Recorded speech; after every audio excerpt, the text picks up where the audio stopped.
Silakan duduk Bapak Ibu, saudara-saudara. Shalom semua. Sekali lagi semangat, salam.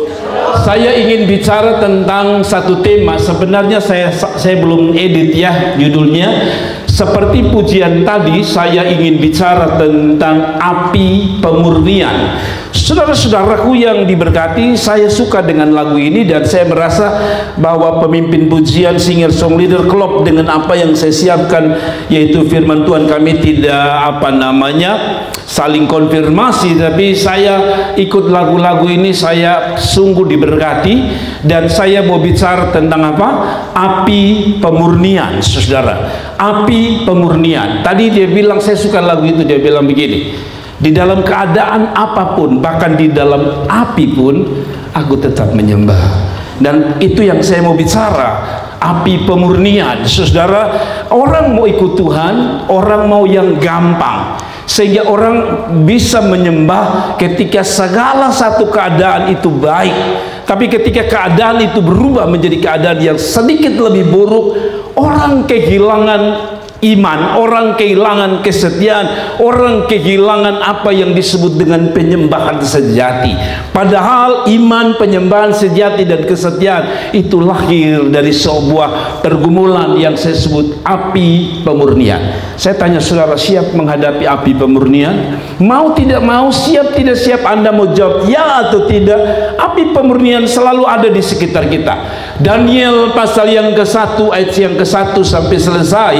Coba kita baca saudara-saudara, Daniel pasal yang ke-1 atau Daniel pasal yang ke-3 maksudnya, dengan tema api pemurnian. Kiranya kita bertahan di dalam api pemurnian, saudara. Mari kita lihat sebentar di dalam firman Tuhan. Next saja dari situ. Saudara lihat ini, perhatikan beberapa ayat ini. Saya tidak akan baca semua karena seperti biasa saya lebih suka menjelaskan ayat ini secara lengkap di khotbah saya. Saudara lihat Daniel pasal 3, ini cerita begini. Raja Nebukadnezar membuat sebuah patung emas yang tingginya 60 hasta dan lebarnya 6 hasta, yang didirikannya di dataran Dura di wilayah Babel.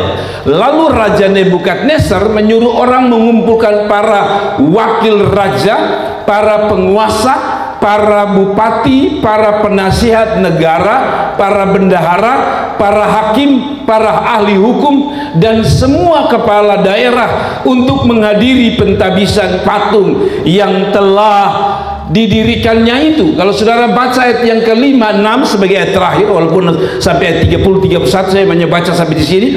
Demi kamu mendengar bunyi sangkakala, seruling, kecapi, rebab, gambus, serdam, dan berbagai-bagai jenis bunyi-bunyian, haruslah kamu apa? Sujud menyembah patung yang telah didirikan Raja Nebukadnezar itu.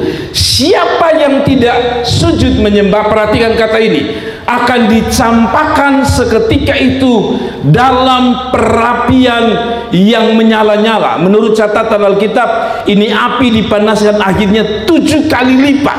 Nah, kalau saudara membaca Alkitab, saudara akan menemukan kata ini, api. Api itu bicara tentang apa? Kalau saudara koreksi, baca mulai dari kitab Kejadian sampai Wahyu, saudara menemukan minimal 3 makna ini. Api itu bicara satu, penghukuman. Saudara mesti ingat, Sodom dan Gomora itu dihukum lewat apa? Sodom dan Gomora dihukum lewat apa? Belerang toh? Api ya.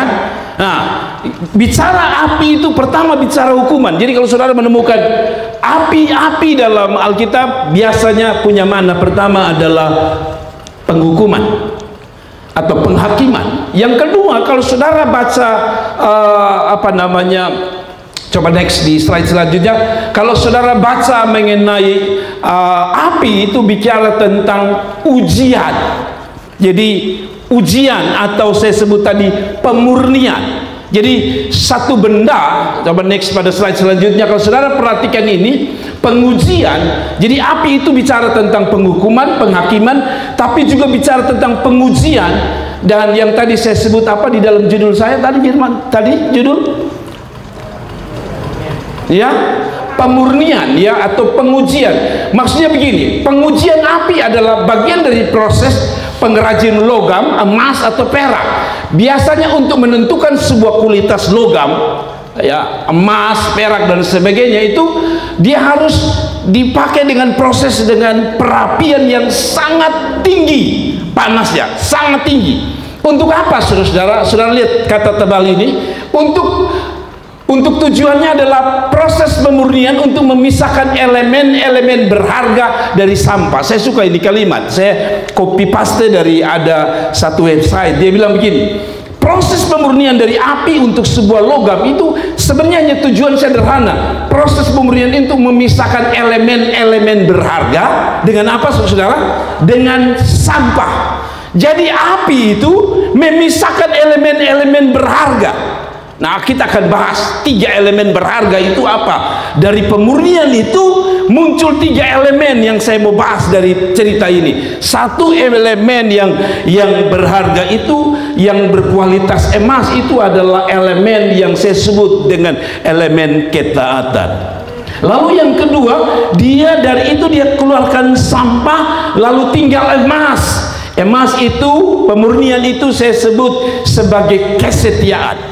Dan yang ketiga, kalau saudara baca di situ baik-baik, maka saudara akan menemukan bahwa elemen terakhir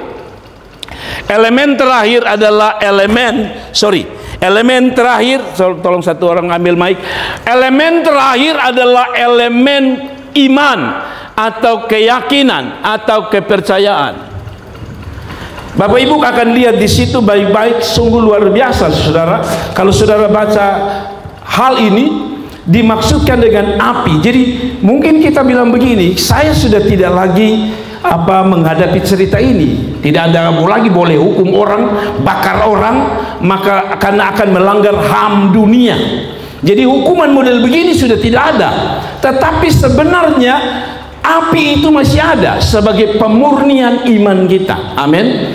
Pemurnian perjalanan kita mengiring Tuhan. Nah, saudara-saudara, apa yang saya maksud? Lanjut next. Kalau saudara lihat ini, maka yang tersisa, yang tadi saya bilang nilai sampahnya keluar, tinggal tadi emasnya murni. Jadi tadi itu ada elemen-elemen yang tidak penting, yang tidak bernilai, terpisah dengan sendirinya.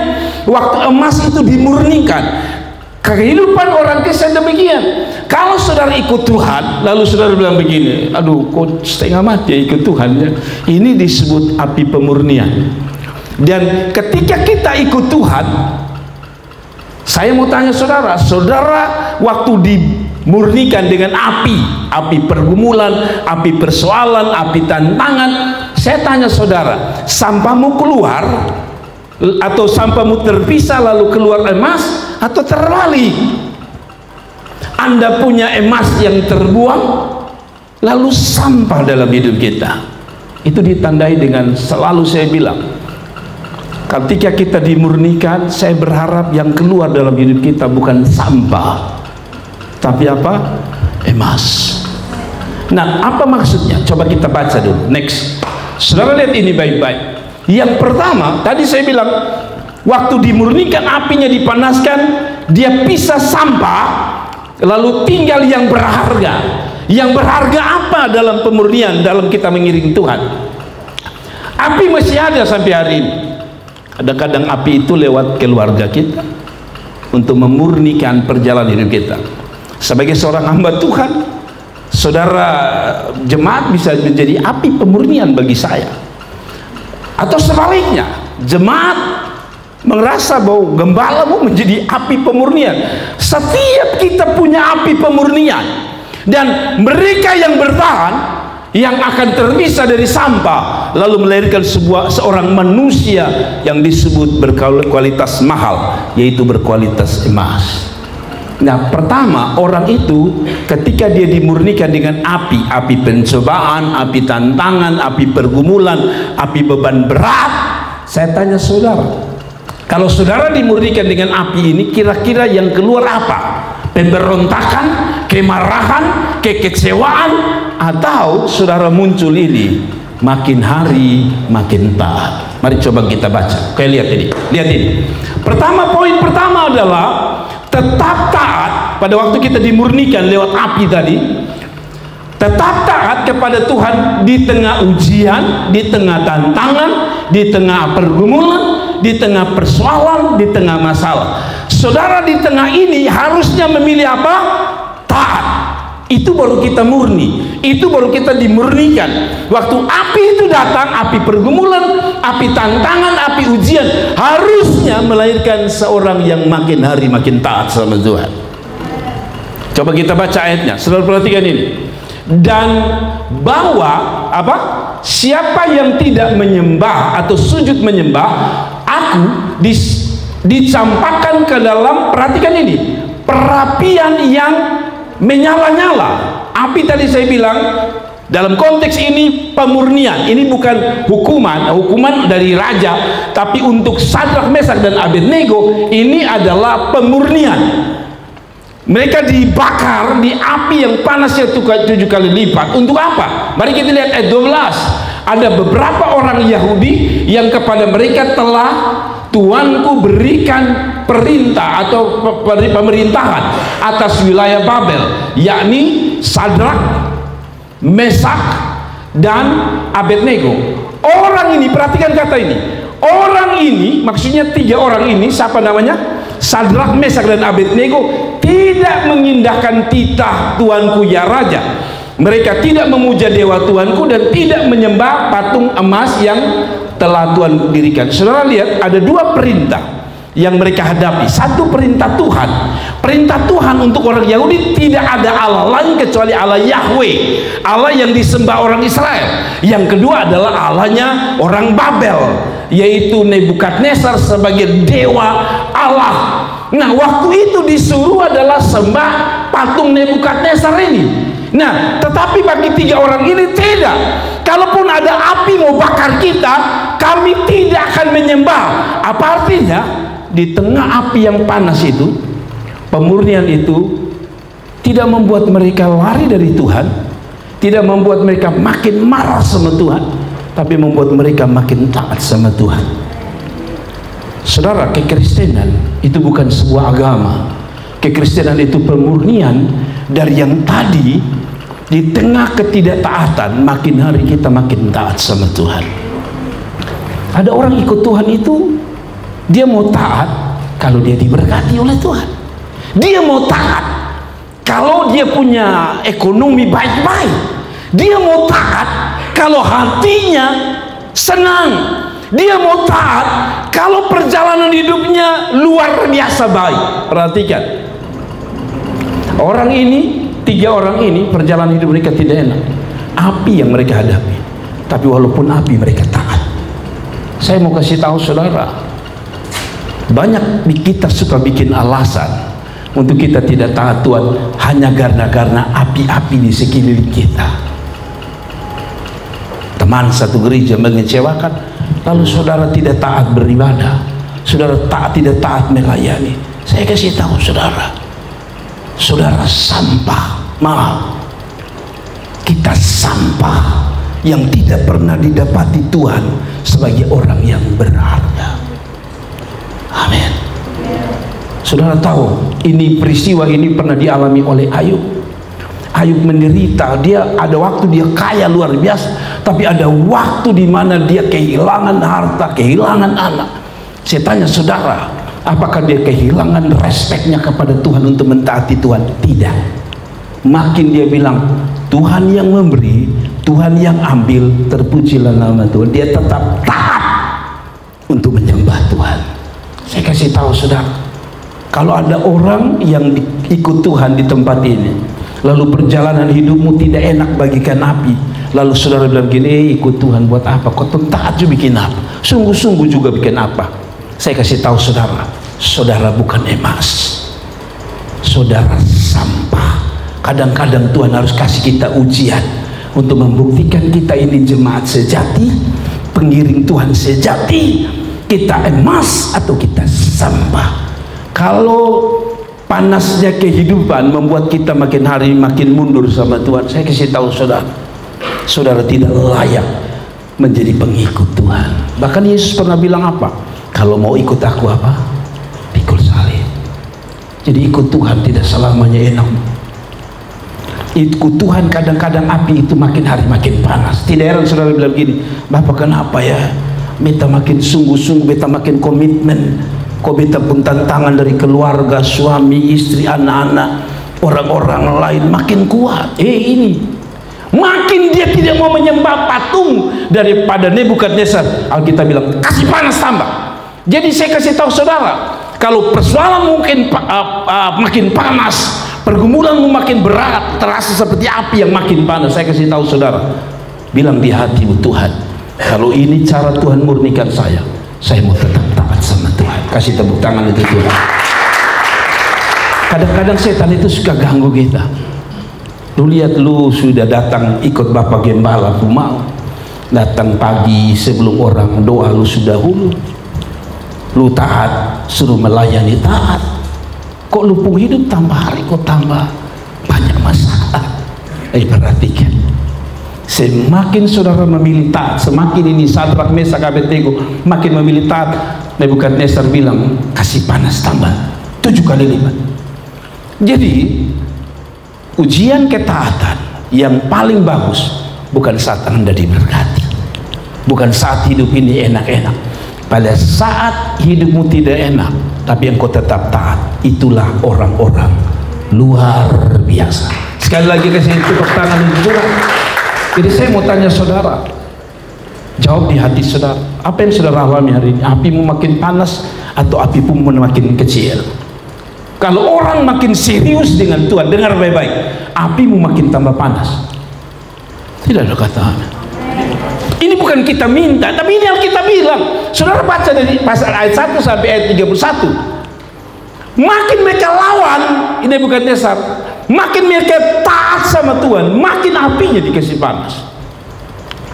Saya tanya saudara, siap tidak ikut Tuhan? Tidak heran di tengah jalan orang mundur, tidak tahan yang namanya api. Amin. Tidak tahan yang namanya api pergumulan. Dia pikir ikut Tuhan enak. Tidak, justru Tuhan mau begini. Surga itu mulia. Saudara setuju tidak? Saudara setuju tidak bahwa surga itu mulia sekali?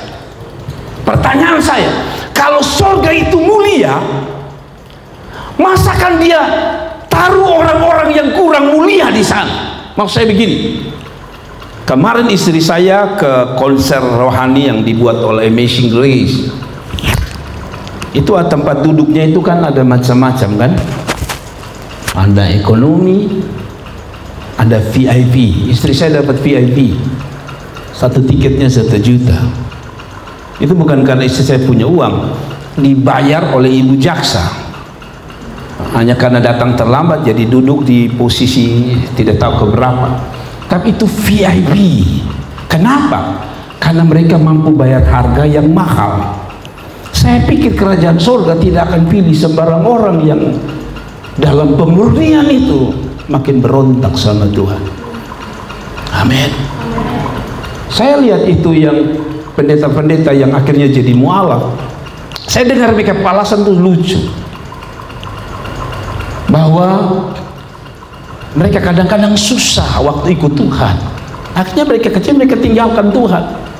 Saya kasih tahu saudara ya, jangan ada alasan apapun yang paling mengecewakan saudara, saudara tinggalkan Tuhan.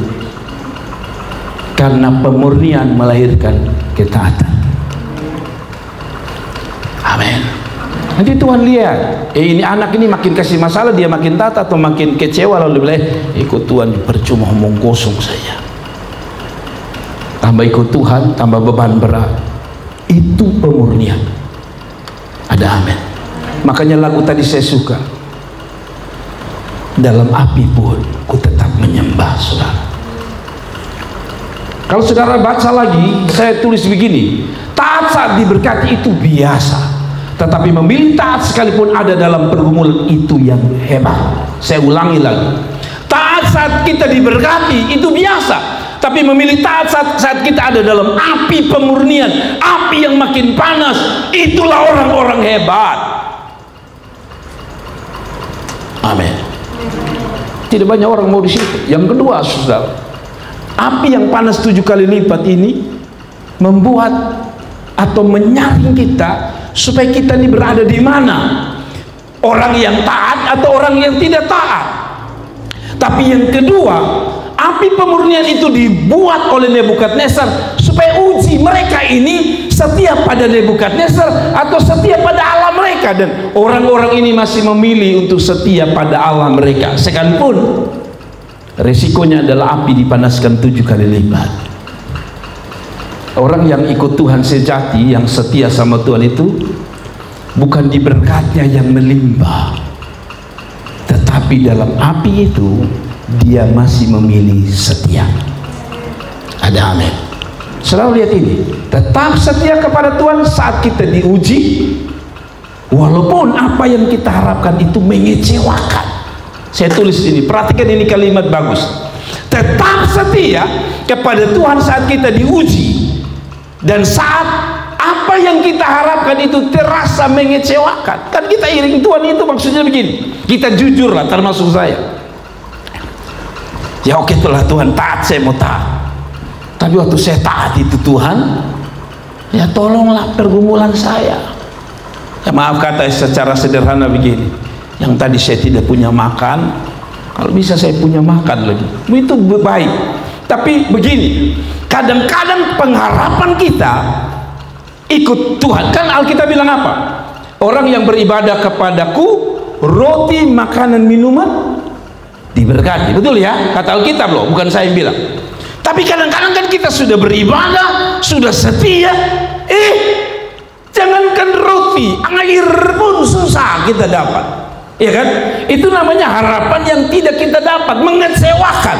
Tapi saya kasih tahu saudara, dalam ujian kalaupun ini yang terjadi, dengar, doamu, harapanmu seperti lari dari kenyataan yang kita harapkan. Saya mau kasih tahu saudara, api itu harusnya menyucikan kita untuk menjadi lebih setia sama Tuhan. Nah, coba baca ayat ini, bagus nih. Baca saudara ini, baca ini bagus nih. Ayat 17, 18 dari pasal 3 Daniel. Jika Allah kami yang kami puja sanggup melepaskan kami, maka ia akan apa? Melepaskan kami dari perapian yang menyala-nyala itu dari dalam tanganmu ya Raja. Ini iman. Kadang-kadang dalam pemurnian kita kepada Tuhan itu lewat api pergumulan, api pencobaan, api apa saja, itu membuat kadang-kadang kita di posisi nomor 1 ayat 17 ini. Tuhan, saya percaya api ini akan membuat saya makin diberkati. Yes, saya setuju. Saudara bilang, saya percaya di balik api pergumulan ini, seperti kata pujangga, setelah habis hujan ada pelangi. Itu harapan kita. Tetapi ternyata ini orang-orang tidak hanya sampai di situ, mempercayai bahwa di balik api itu ada sesuatu yang indah. Sudah lihat ayat 18. Tetapi seandainya tidak, berani tidak doa model begini? Banyak orang tidak berani berdoa model begini.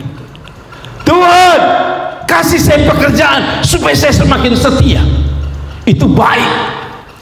Tapi kalau saudara doa model begini, tapi kalau Tuhan, kantor tolak, saya tidak lulus ujian masuk kantor sebagai pegawai negeri, seandainya tidak, hendaklah Tuanku mengetahui ya Raja, bahwa kami tidak akan memuja dewa Tuanku dan tidak akan menyembah patung emas yang Tuhan dirikan. Saya tantang saudara, ini doa ini tidak semua orang bisa doain. Orang doa itu hanya di poin pertama.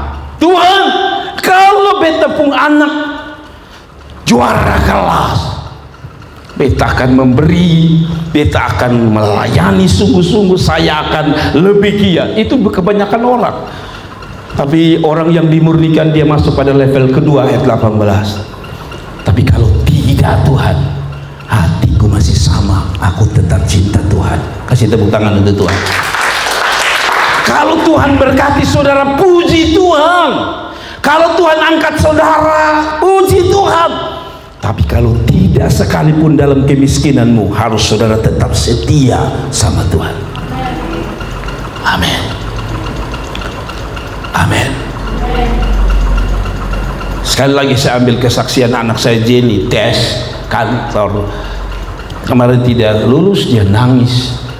Dulu kalau saya begitu saya kecewa sama Tuhan. Dulu saya kecewa Tuhan. Saya pun anak dari kecil-kecil bantu kami melayani. Mereka 3 orang ini bantu kami dari kecil-kecil. Saya buka foto beberapa saat yang lalu, mereka angkat tanah untuk okfol ini gereja pakai ember-ember kecil karena mereka kecil. Lalu kok Tuhan tidak kasih dia pekerjaan? Tapi saya makin hari makin mengerti Tuhan, dan saya bilang sama dia, kau usah menangis, bersyukur sama Tuhan. Amin. Tetap setia sama Tuhan. Ya, saya tahu bahwa mungkin secara manusia dia berharap dia main musik, pasti Tuhan kasih dia pekerjaan hari itu, tapi ternyata tidak.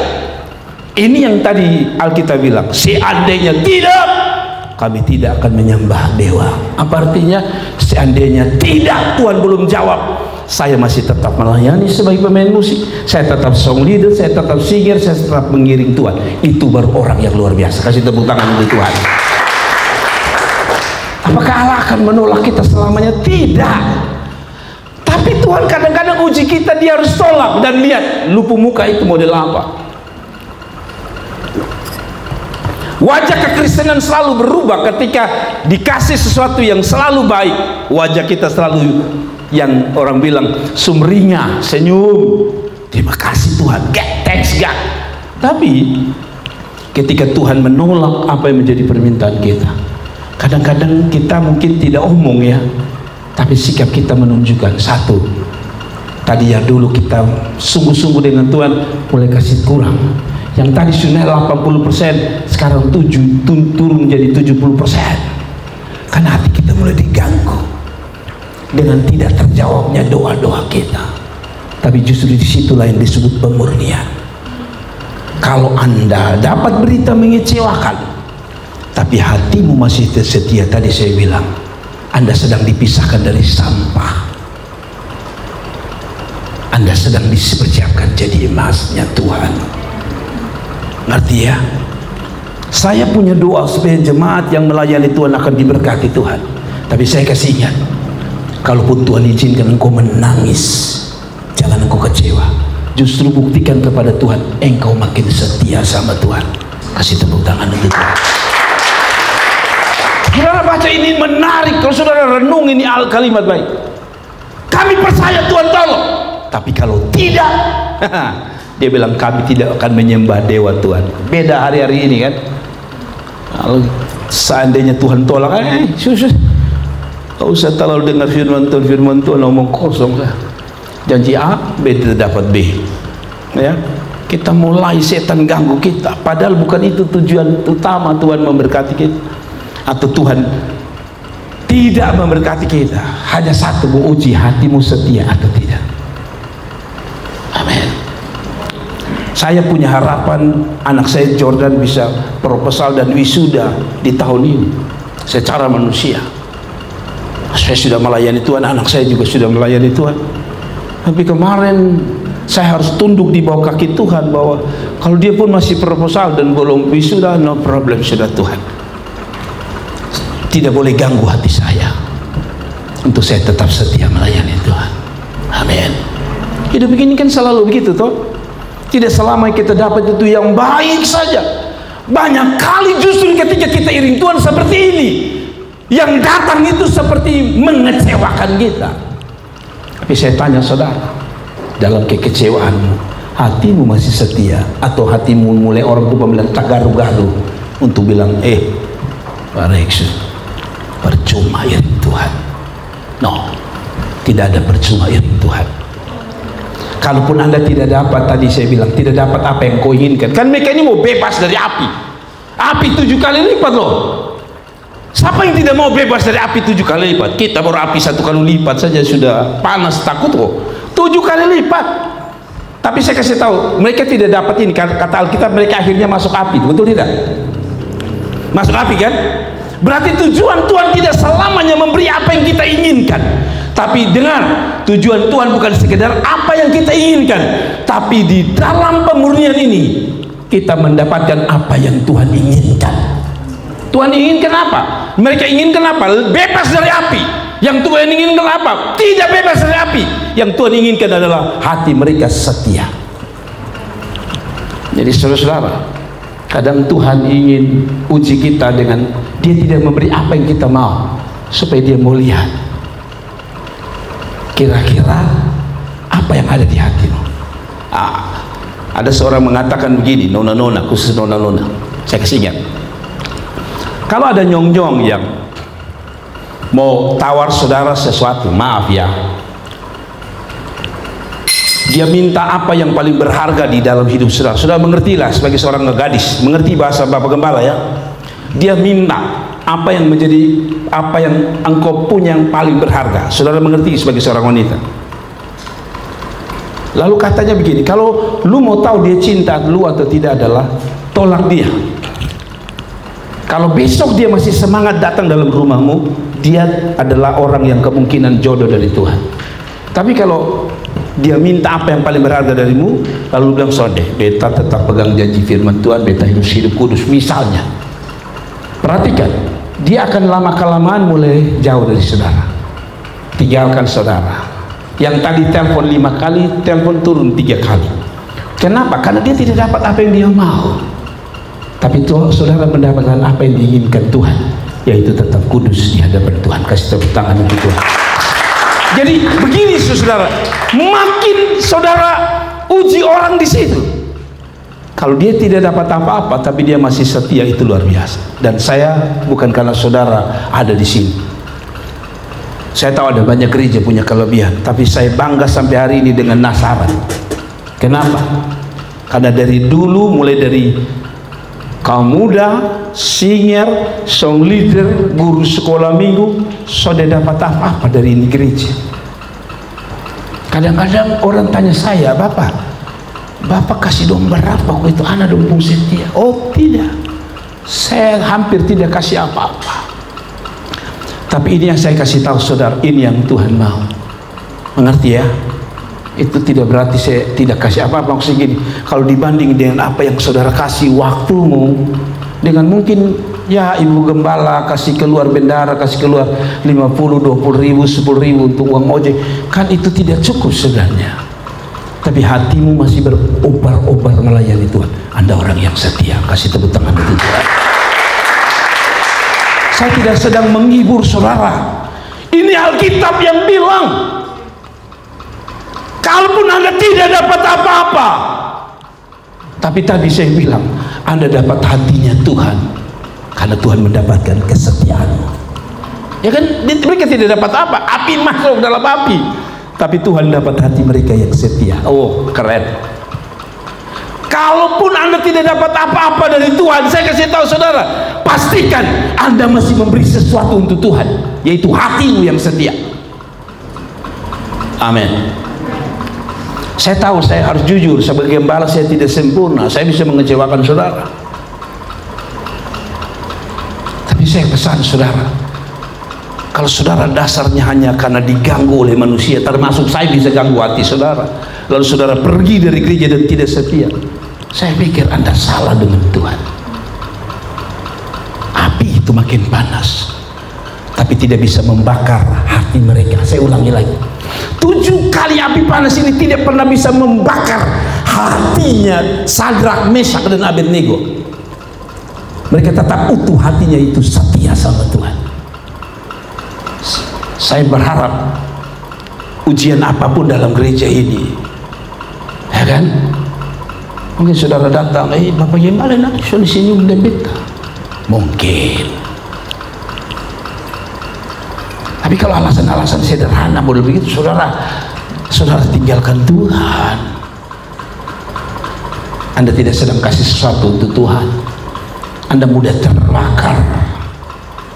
Mari kita baca. Ternyata setelah mereka masuk di api 7 kali lipat itu, Alkitab bilang, jangankan kulit, rambut yang paling halus tidak terbakar. Apa artinya? Kesetiaan itu ditandai dengan apapun yang kita alami. Tidak boleh membakar. Tadi kalau saya bilang membakar rambut, tapi saya turun di sini. Mungkin kepala terbakar. Siapa yang tidak kecewa dan marah kalau apa yang kita lakukan tidak membakar kita pun kepala? Pasti kecewa lah. Itu yang saya bilang. Dia bisa bakar kepala kita, tapi tidak boleh bakar hati kita untuk tetap setia. Saya terakhir, saya mau tutup ini. Next. Ini terbukti dari Roma 8 ayat 35. Paulus juga pernah alami itu, api penyucian ini. Dia bilang gini, debu api ini 7 kali lebih panas, ditandai dengan ini, saudara.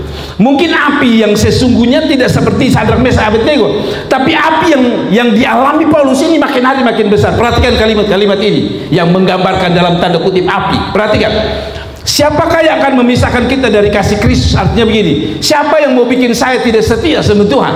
Satu, penindasan. Api pertama. Setelah penindasan, apa api kedua? Kesesakan. Lalu naik apinya makin menyala lagi, penganiayaan. Lalu naik lagi kelaparan. Lalu naik lagi ketelanjangan, bicara kekurangan atau bahaya atau pedang. Apinya makin, kalau tadi sudah lihat penindasan itu artinya orang bikin kita. Sampai di sini kelaparan kita yang alami. Sekarang dia bilang bahaya atau pedang, artinya jual nyawa. Apinya makin tinggi. Kan kita api ini masih kecil semua nih. Hanya masih kurang minyak tanah, beras kurang. Kita masih di api bawah ini. Belum sampai orang bilang Kakak Novi masih percaya Yesus atau lubung kepala tak lepas. Kita belum sampai di api itu. Paulus bilang kalau saya di api yang paling ketujuh, api yang paling panas seperti Sadrak, Mesak, Abednego. Perhatikan ayat selanjutnya, saudara lihat ini. Sebab aku yakin bahwa baik maut, api yang paling tinggi itu kan maut itu, maupun hidup, baik malaikat-malaikat maupun pemerintah-pemerintah, baik yang ada sekarang maupun yang akan datang, atau kuasa-kuasa, baik yang di atas maupun yang di bawah, ataupun yang sesuatu makhluk lain, tidak akan dapat memisahkan kita dari kasih Allah setia. Jadi saudara coba, saya tidak meremehkan pergumulan saudara. Oke, pergumulan kita masih di api yang ketiga, keempat, kekurangan, kemiskinan. Belum di api maut. Kalau Sadrak, Mesak susah di situ. Iya toh? Panas 7 kali itu kan maut sebenarnya.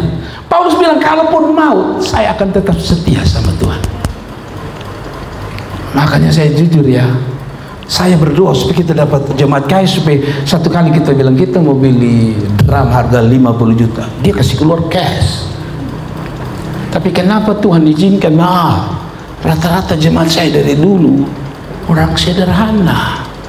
Saya mau kasih kuat saudara, belajar ayat ini.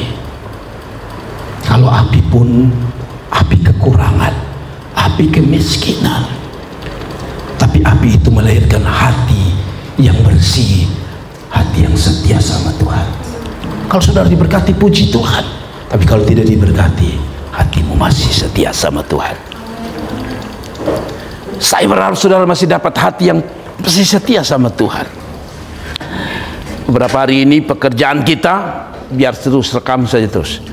Saudara, beberapa hari ini listrik memang sedang persoalan, tetapi saya mau kasih ingat saudara pada poin terakhir.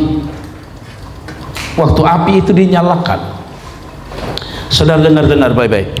Waktu api yang dinyalakan oleh Nebukadnezar itu makin panas, ini yang diharapkan surga. Waktu api itu makin panas, saudara bisa perhatikan di Alkitab jet saudara. Saya menemukan poin yang ketiga, tetap percaya dan memiliki pengharapan di dalam Tuhan. Saudara dengar baik-baik. Saya tutup dengan ini. Saya tahu ini jam-jam yang cukup bergumul ya, kita lapar lagi, haus lagi, panas lagi. Tapi saya mau saudara tangkap ini. Tetap percaya dan memiliki pengharapan di tengah ujian, di tengah tantangan, serta apa saudara, masalah. Saya baca ayat yang ke-28 ya. Next, itu poin ketiga. Terus poin ketiga saya. Tetap percaya dan tetap memiliki apa? Pengharapan di tengah ujian dan tantangan. Maksudnya bagaimana Bapak Gembala? Mari coba kita lihat. Slide next ayatnya. Saudara lihat ini. Saudara lihat ini. Berkatalah Nebukadnezar, terpujilah Allah Sadrak, Mesak, dan Abednego. Ia telah mengutus malaikatnya dan melepaskan hamba-hambanya. Siapa yang dilepaskan, saudara? Sadrak, Mesak dan Abednego. Tapi saya suka yang kata ini. Kata ini muncul bukan dari Sadrak, Mesak dan Abednego. Ini muncul dari seorang yang tadi bakar mereka 7 kali lipat itu. Yang keluar berkata gini, yang telah menaruh percaya kepadanya dan melanggar titah raja. Apa artinya, saudara? Maksudnya Sadrak, Mesak dan Abednego ini di tengah api yang makin dipanaskan 7 kali lipat, mereka tidak kehilangan iman dan pengharapan. Dari mana saya tahu? Karena si Nebukadnezar yang bilang, ini orang-orang ini telah menaruh percaya kepadanya dan apa? Melanggar titah raja. Apa artinya? 2 kalimat tadi, yaitu tetap percaya dan memiliki pengharapan. Walaupun api sudah bakar 7 kali lipat, diharapkan setelah itu masuk kok dingin-dingin. Tidak, api itu panas. Kalau saudara baca, api itu mereka masuk bukan karena Tuhan bela mereka kasih dingin api. Dengar, api itu tetap panas, betul ya? Bahkan terlalu panas sampai Algojo. Kalau saudara baca Algojo yang angkat Sadrak, Mesak, Abednego ini, waktu lempar itu yang mati siapa? Algojonya. Berarti ini Tuhan tidak bikin dingin, ini api tetap panas. Bayangkan di tengah panas itu mereka masih percaya ada tangan Tuhan yang masih ada di balik cerita hidup mereka. Pengharapan masih mereka. Dan akhirnya betul raja bilang begini, betul juga ya, mereka ini percaya dan mereka pengharapan. Dan kata Alkitab, coba kita baca next dulu baru saya jelaskan cepat terus kita tutup. Ayat 24, perhatikan. Kemudian terjadilah Raja Nebukadnezar lalu bangun dengan segera, berkatalah ia kepada para menterinya, bukankah 3 orang yang telah kita campakkan dengan terikat ke dalam api itu? Jawab mereka kepada raja, benar ya raja. Katanya, tapi ada 4 orang kulihat berjalan-jalan. Kulihat berjalan-jalan dengan bebas di tengah-tengah api itu. Mereka tidak terluka. Perhatikan ini. Dan tidak apa? Dan yang keempat itu rupanya seperti dewa. Perhatikan. Mereka tetap percaya di tengah api ada Tuhan. Digambarkan seperti dewa. Ternyata dewa itu menurut pakar teolog adalah Tuhan sendiri. Yang mereka lihat seperti dewa itu. Jadi kalau ada orang bilang Yesus berinkarnasi, orang tidak percaya. Tuhan pernah berinkarnasi dalam tanda kutip dalam konteks ini. 4 orang itu satu dewa. Dewa itu sebenarnya Tuhan Yahweh. Saya kasih tahu saudara, waktu saudara taat di tengah ujian, di tengah api, saudara dengar ini. Waktu saudara taat sama Tuhan di tengah apimu yang panas ujianmu, di tengah itu engkau tetap taat dan engkau masih setia di tengah api pujian, dengar, pengharapanmu di dalam Tuhan tidak mengecewakan, karena di tengah api itu dia datang.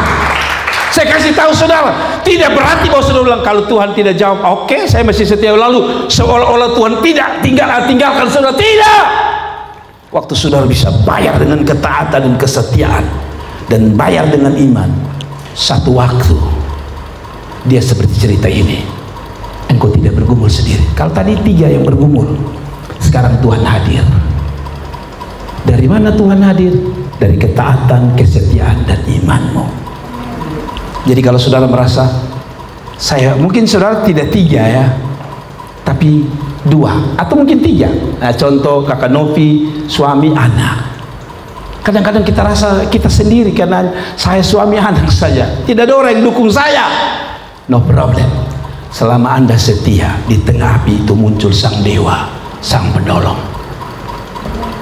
Saudara mengerti?